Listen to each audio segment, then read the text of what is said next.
lupa like, subscribe, lalu tekan tombol lonceng notifikasinya. Terima kasih. Assalamualaikum warahmatullahi wabarakatuh. Alhamdulillahil ahad wassalatu wassalamu ala man fis sama ismuhu Ahmad wa fil ardi ismuhu Muhammad wa ala alihi wa sahbihi wa ba'd. Yang saya cinta, yang saya muliakan,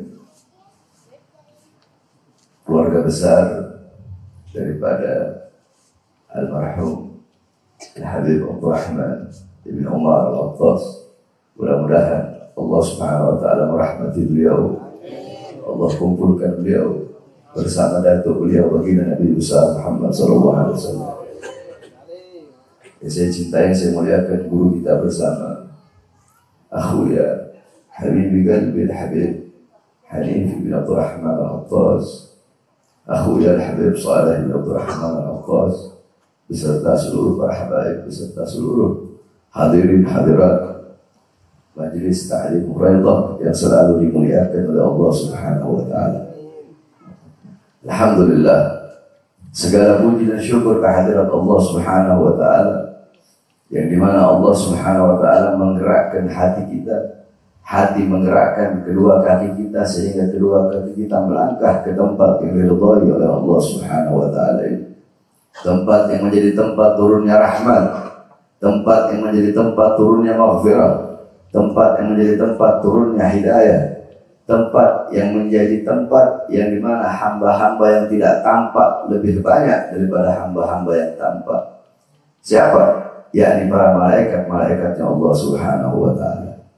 Hadirin sekalian yang dimuliakan oleh Allah Subhanahu wa ta'ala, ketika Habib Saleh membacakan kitab tadi Faidul Mukhtar, yang dimana khuyra Sulaiman bainal ilm wal mal wal muluk, saya teringat ada satu ayat dalam Al-Quran. Allah Subhanahu wa ta'ala berfirman, Qul hal yastawi alladhina ya'lamuna wal ladhina la ya'lamun. Kata Allah, katakanlah, apakah sama orang-orang yang berilmu dan orang-orang yang tidak berilmu?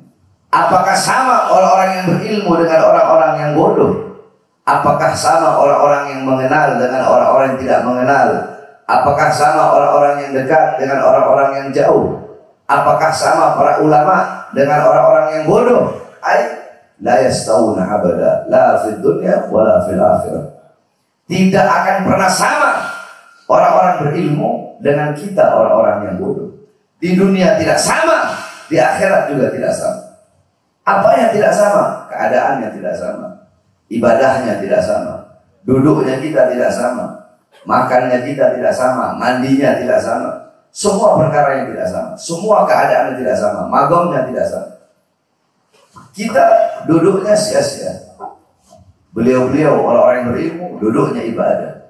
Kita makannya sia-sia, beliau-beliau makannya ibadah. Perkara-perkara mubah, perkara-perkara ibadah yang beliau lakukan bernilai ibadah di sisi Allah Subhanahu wa ta'ala. Itu orang yang berilmu. Beda dengan kita. Kita duduknya sia-sia, makannya sia-sia, tidurnya sia-sia. Beliau-beliau orang yang berilmu. Perkara-perkara mubah yang beliau lakukan bernilai ibadah di sisi Allah Subhanahu wa ta'ala. Kenapa?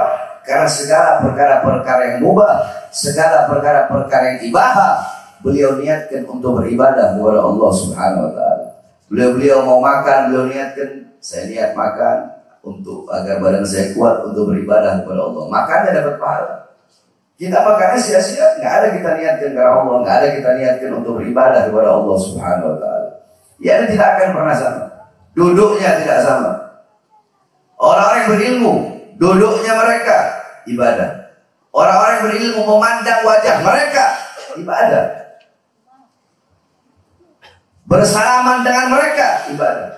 Beda kita memandang wajah Habib Hanif dengan memandang wajah orang-orang yang bodoh, itu nggak sama. Ya, memandang wajah para ulama, memandang wajah orang-orang soleh, di situ mendapat rahmat dari Allah. Sampai-sampai dikatakan dalam satu hadis, walaupun derajatnya dhaif, yakni hadis dhaif, bisa dipakai dalam fadhailul amal atau dalam targhib dan tarhib. Yang dimana dikatakan Man nadhara aliman nadratan fafariha biha wa khalaq Allah min tilka nadrah malakan yastaghfir lahu ila yaumil qiyamah. Barang siapa yang memandang wajah orang alim, memandang wajah orang yang berilmu dengan pandangan kebahagiaan, dengan pandangan cinta, dengan pandangan kasih sayang, maka dari pandangan tersebut Allah ciptakan malaikat yang akan mohon ampun baginya sampai datangnya hari kiamat. Memandang wajah ulama, memandang wajah orang soleh tidak sama dengan memandang wajah selain daripada ulama, selain daripada orang-orang soleh. Menyentuh para ulama, menyentuh orang-orang soleh. Kata Rasul, man sofaha aliman faka'annama sofahani. Barang siapa yang bersalaman dengan orang alim, barang siapa yang mencium tangan orang alim, seakan-akan dia mencium tanganku, kata Rasulullah SAW. Ya, ini tidak sama kita mencium tangan ulama, mencium tangan orang-orang soleh, memegang tangan beliau-beliau dengan memegang tangan selain daripada beliau-beliau tidak sama.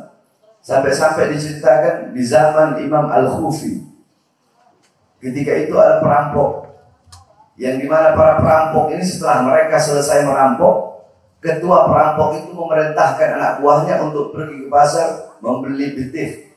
Betih itu banyak orang berkata semangka, tetapi dulu waktu saya hadir Habib Zain bin Smith Madinah, beliau berkata betih itu timun suri, yang paling benar betih itu timun suri, kata Habib Zain bin Smith. Ya, ini timun suri sama, timun suri juga sejenis semangka. Ya, ini tumbuh-tumbuhan, tapi yang paling benernya asal ya, betih itu adalah timun suri. Nah, singkat cerita udah dibeli timun suri untuk menyegarkan dahaga mereka. Nah, di situ ketika ini perampok tadi pergi ke pasar, banyak orang-orang yang jualan timun suri di situ. Ada satu orang, dia berkata, ini harganya berapa? 5.000. Yang ini 5.000. Yang ini 5.000. Yang ini 5.000. Yang ini, ya, yang ini beda 100.000. Lah, kenapa yang ini beda? Besarnya sama, rasanya sama. Kata pedagangnya, iya, yang ini beda. Tadi Imam Al-Khufi lewat di sini nggak sengaja tangannya itu dibuat, makanya lebih mahal daripada yang lain. Akhirnya perampok tersebut, ya udah, saya beli yang 100.000 yang habis dipegang oleh Imam Al-Khufi. Dibawa itu buah timun suri tadi, dibawa ke bosnya. Kata bosnya, kenapa kamu lama? Oh ya bos, ini tadi saya habis pilih, ini timun suri beda. Apa bedanya? Ini timun suri lebih mahal dari timun suri yang lain, karena ini timun suri habis disentuh oleh Imam Al-Khufi. Imam Al-Khufi, ulama besar itu, seorang sufi itu, ya, ayo sama-sama kita makan. Siapa tahu dengan memakan buah yang bekas disentuh oleh beliau, kita bertobat kepada Allah SWT. Mereka makan buah tersebut, setelah mereka selesai makan buah itu, mereka semua bertobat dan kembali ke jalan Allah SWT. Kenapa? Memakan buah yang habis disentuh oleh ulama dan habis disentuh orang-orang soleh. Coba kalau buahnya habis disentuh sama itu, nggak sama. Ya, jadi jangan pernah kita menyamakan diri kita dengan ulama. Jangan pernah kita menyamakan diri kita dengan orang-orang soleh. Kita nggak sama dengan para ulama. Jadi kalau kita ini orang bodoh, jangan menyamakan diri kita dengan beliau-beliau para ulama. Jangan menyamakan diri kita dengan beliau-beliau. Kita nggak akan pernah sama. La fid dunya wala fil akhirah. Di dunia tidak sama, di akhirat juga tidak sama. Sampai-sampai dikatakan di akhirat para ulama Allah berikan 500 derajat. Mabayna darajataini masiratu khamsati amyal. Allah berikan 700 derajat. Di antara derajat yang satu dengan derajat yang lain itu jaraknya 500 tahun perjalanan kaki. Ulama sudah sampai kemana, kita masih ngerangka. Jadi tidak akan pernah sama.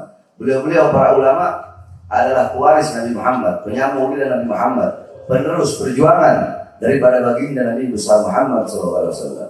Kenapa? Karena beliau-beliau memegang warisan Nabi. Apa warisannya Nabi?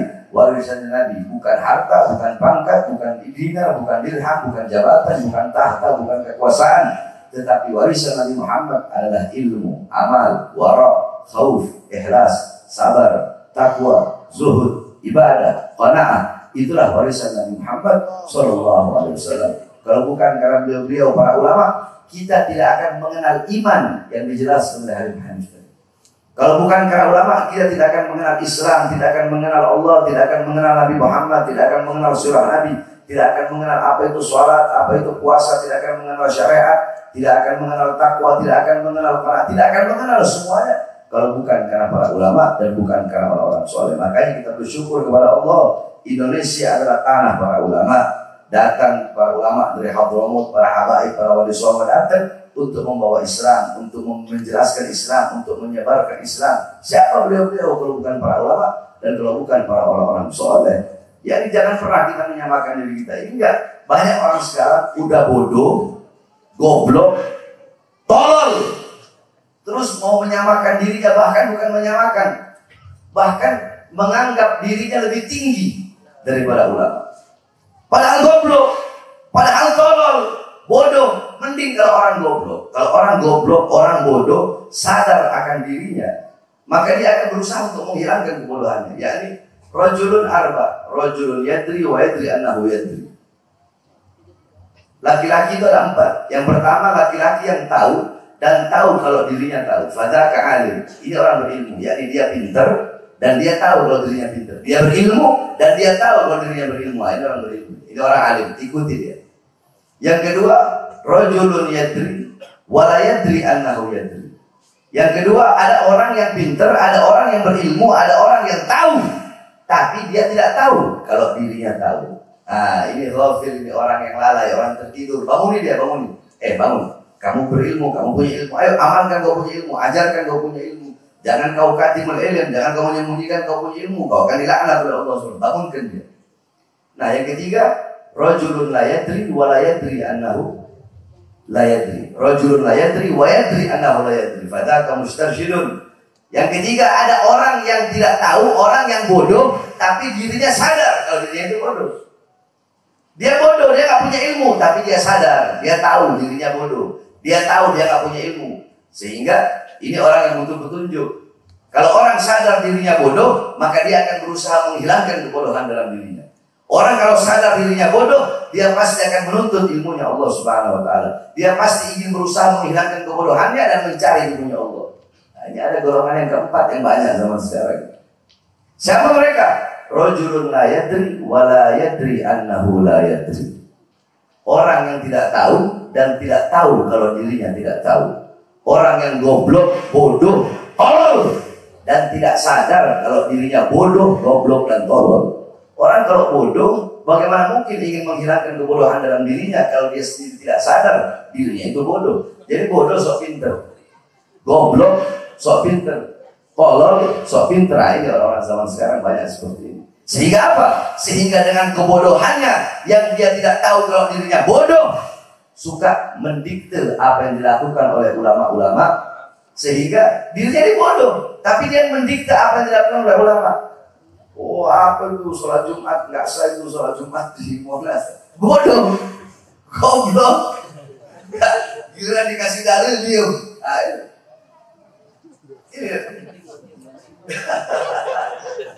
Jadi banyak orang-orang yang seperti ini. Ya ini sama seperti di tempatnya. Di tempatnya itu banyak yang nggak pakai speaker. Akan tetapi anak yang pakai speaker tidak pernah melarang mereka yang nggak pakai speaker. Akan tetapi kalau orang-orang yang sama-sama tahu, kita nggak bakal saling mengharamkan, kita nggak bakal saling memaksakan kamu harus pakai speaker, atau mereka yang nggak pakai speakernya kamu harus nggak pakai speaker, nggak. Ya ini sama-sama menghargai, sama-sama. Oh ya kan, inti nggak pakai speaker, inti punya dalil, kami pakai speaker, kami punya dalil.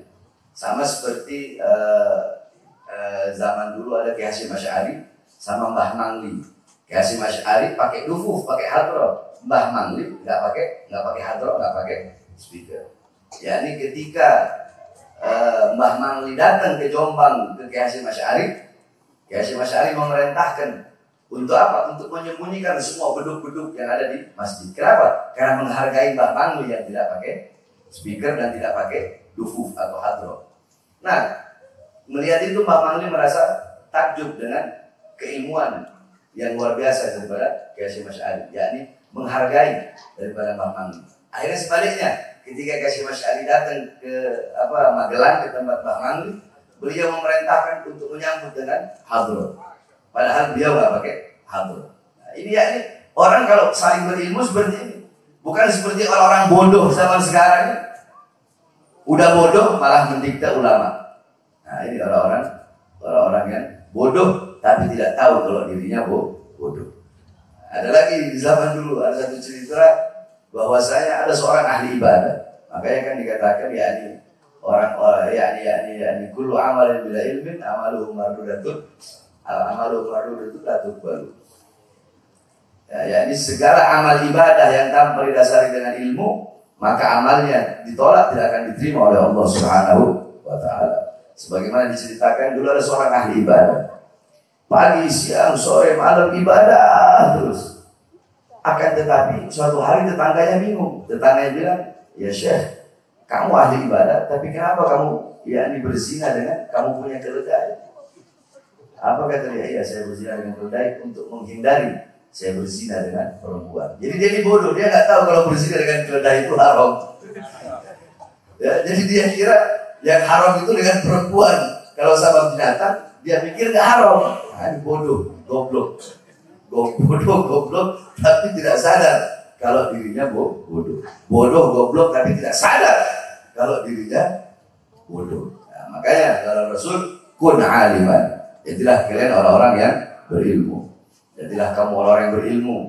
Oh Habib, saya nggak bisa orang berilmu. Kun muta'aliman. Jadilah engkau pencari ilmu. Jadilah engkau penuntut ilmu. Gak bisa saya jadi penuntut ilmu, udah tua atau udah nggak lagi muda. Saya udah sibuk banyak ini. Gak bisa jadi penuntut ilmu. Kun mustami'an. Jadilah pendengar ilmu. Jadilah pendengar nasihat. Duduk di majelis-majelis ta'lim seperti ini. Gak bisa juga. Kun muhibban. Jadilah pecinta ilmu, pecinta para ulama, pecinta orang-orang soleh. Itu pilihan terakhir bagimu. Kamu tidak bisa juga, maka sudah. Wala takunu mubghidan, jangan engkau menjadi golongan yang kelima. Siapa golongan kelima? Orang berilmu bukan, penuntut ilmu bukan, pencari ilmu bukan, pendengar ilmu bukan, pecinta bukan, bangsa dia, ahli maksiat dia, suka berbuat dosa dia, goblok dia, tolol iya, malah menjadi pembenci para ulama, malah menjadi pembenci majelis-majelis ilmu dan majelis-majelis ta'lim, membenci para habaib apalagi, dan membenci para kiai serta membenci orang-orang soleh. Ini adalah al-anun nas, manusia yang paling laknat di muka bumi ya Allah Subhanahu wa ta'ala.